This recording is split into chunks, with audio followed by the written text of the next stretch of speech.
Você sabe o que é secretismo romano? O secretismo romano foi o processo de mistura e assimilação de crenças religiosas que aconteceu dentro do Império Romano. Roma tinha mais de 4 milhões de quilômetros em território. Enfim, no auge que eu pesquisei, mas tipo, um território grande assim é difícil de você administrar. Enfim, ia do Oriente Médio até Inglaterra, era muito longe. Enfim, gregos, egípcios, celtas, orientais, enfim.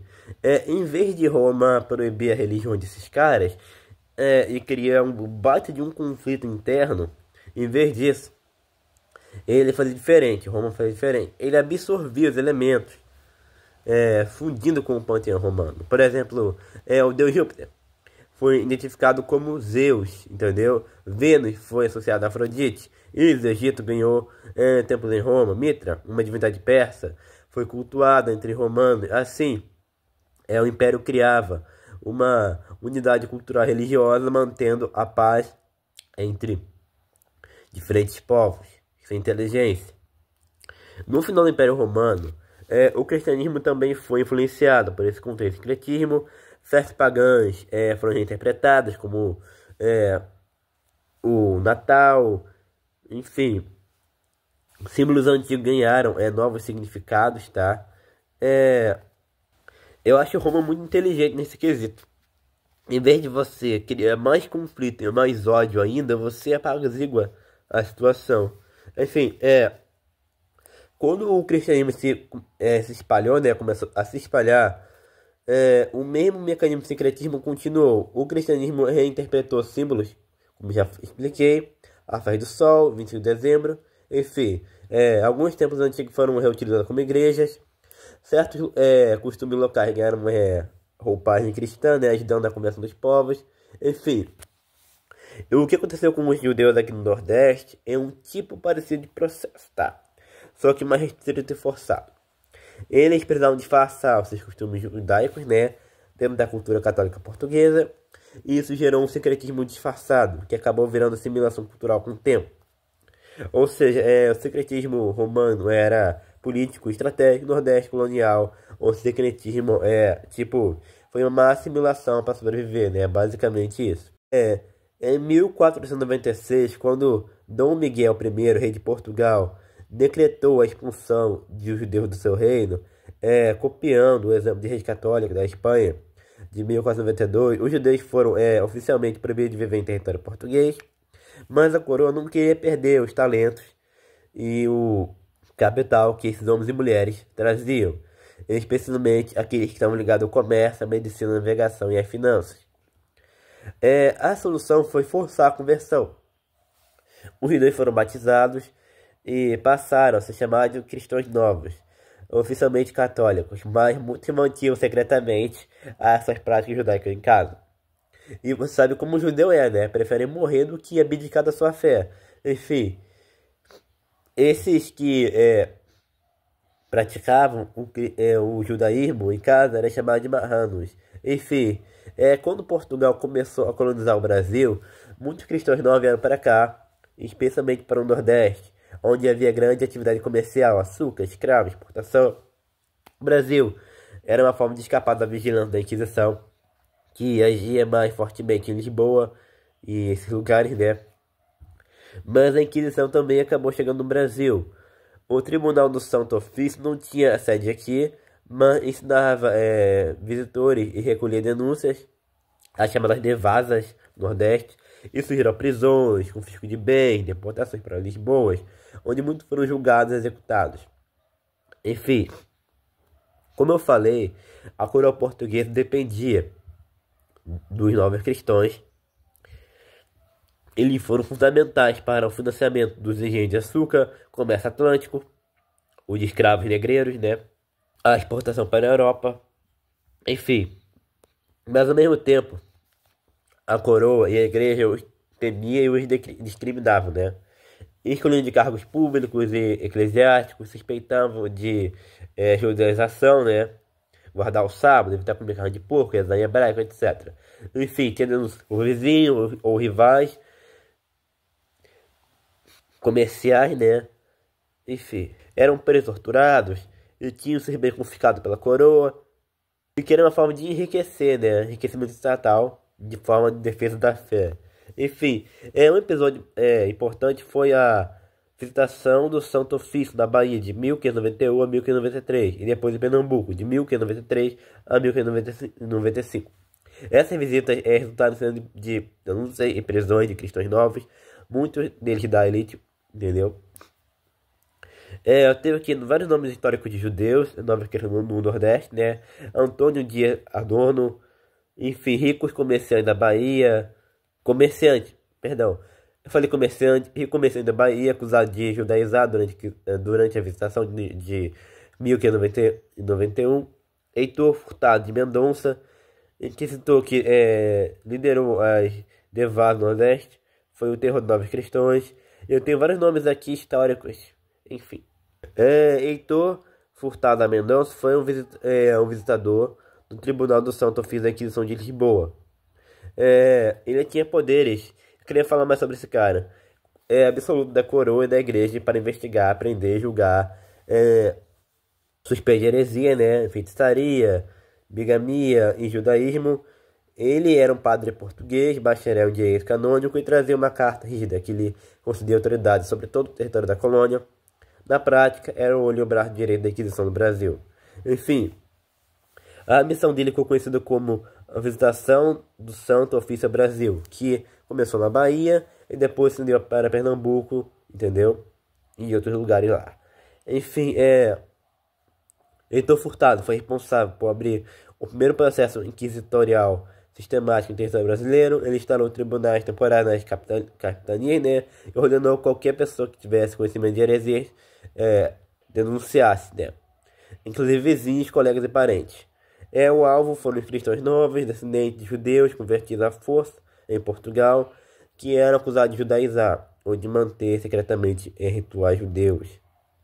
Ele organizava cerimônias em igrejas, onde lia um editais da fé, documento que convocava toda a população a denunciar quem fizesse costumes judeus, né? Enfim, como não comer carne de porco, lavar o corpo e trocar as roupas às sexta-feiras, acender vela na noite de sexta, jejuar em Yom Kippur ou rezar virados para o nascente. Esses costumes eram para o judaísmo. Após as denúncias, Heitor Furtado mandava prender os acusados e os interrogava sob tortura, conforme a regra da Inquisição. Os acusados eram enjaulados em masmorras improvisadas, muitas vezes nas casas fora dos engenhos, né, até serem embarcados para Lisboa, onde o Tribunal do Santo Ofício julgava. Enfim, eles eram amarrados e suspensos por cordas, a tortura do pêndulo, né, até aquele membro ali cair, porque tipo, o corpo fica pendurado e fica sustentado por corda, entendeu? Olha aqui, pensa comigo. Vão prender você pelo braço e você vai ficar pendurado ali. E a grávida vai puxar você para baixo. Uma hora ou outra, o músculo do teu braço não vai aguentar. Você vai ter seu braço amputado pelo peso, velho. Enfim. Ou era submetido a tormenta de água, né? Forçados a beber litros de água até morrer sufocado, né? Ou tortura psicológica, com promessa de perdão, se confessarem, ou se denunciarem outros. Enfim, então não executava as sentenças, mas isso só podia ser feito em Lisboa. Mas as prisões, desembarques e mais de questões aconteceram por ordem direta dele. Enfim, eu falei aqui de Heitor Furtado. Anteriormente, eu falei de Antônio Dias Adorno, Antônio Dias Adorno, um rico comerciante da Bahia, acusado de judaizar durante a visitação de 1591. Sobre Antônio Dias, então esse cara, velho, como eu falei, ele era um rico comerciante, cristão novo, descendente de judeus, convertidos à força de Portugal, que veio em Salvador, Bahia, no século XV, enfim.